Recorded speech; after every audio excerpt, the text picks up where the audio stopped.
চট্টগ্রাম বিশ্ববিদ্যালয়ে এফ রহমান হল থেকে অস্ত্র নিয়ে বের হওয়ার সময় শিক্ষার্থীদের হাতে এক যুবক আটক হয়েছে।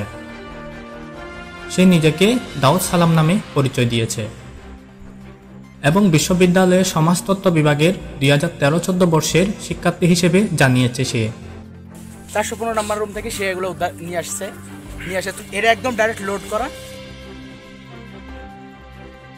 শিক্ষার্থীরা জানান তার একটি মোবাইল ফোন পাওয়া যায় এবং শিক্ষার্থীরা আরও জানান অ্যান্ড্রয়েড ফোন নিয়ে আসেনি কারণ তার তথ্য গোপন করার জন্য। তারাও আরও জানান আমরা এই ফোন এবং অস্ত্র সেনাবাহিনীর হাতে হস্তান্তর করব।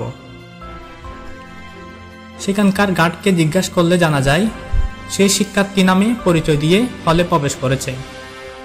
অস্ত্রসহ আটককৃত যুবককে সেনাবাহিনীর হাতে হস্তান্তর করে শিক্ষার্থীরা।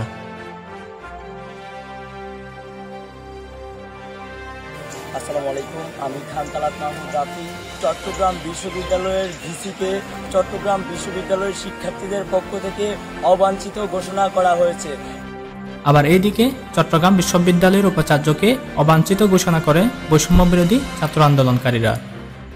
চট্টগ্রাম বিশ্ববিদ্যালয়ের উপাচার্য আবু তাহেরের পদত্যাগের দাবিতে আজ রোববারও শিক্ষার্থীরা মূল ফটকে তালা দিয়ে বিক্ষোভ কর্মসূচি পালন করেন।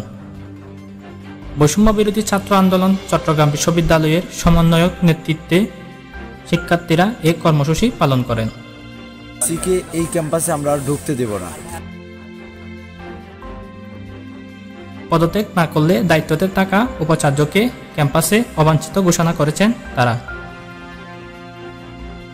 এরপর শিক্ষার্থীরা ডক্টর ইউনূসের উদ্দেশ্যে আরও জানান শুধু এক আবু সাইদ নয়, এদের ক্যাম্পাস থেকে পদত্যাগ না করলে অনেক আবু সাইদের কবর জিয়ারত করতে হতে পারে আপনাকে।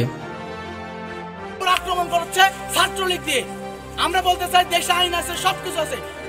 ফটিকছড়ি সহ চট্টগ্রামের খবরাখবর দেখতে চোখ রাখুন। আলবিয়া নিউজ 24 চট্টগ্রাম।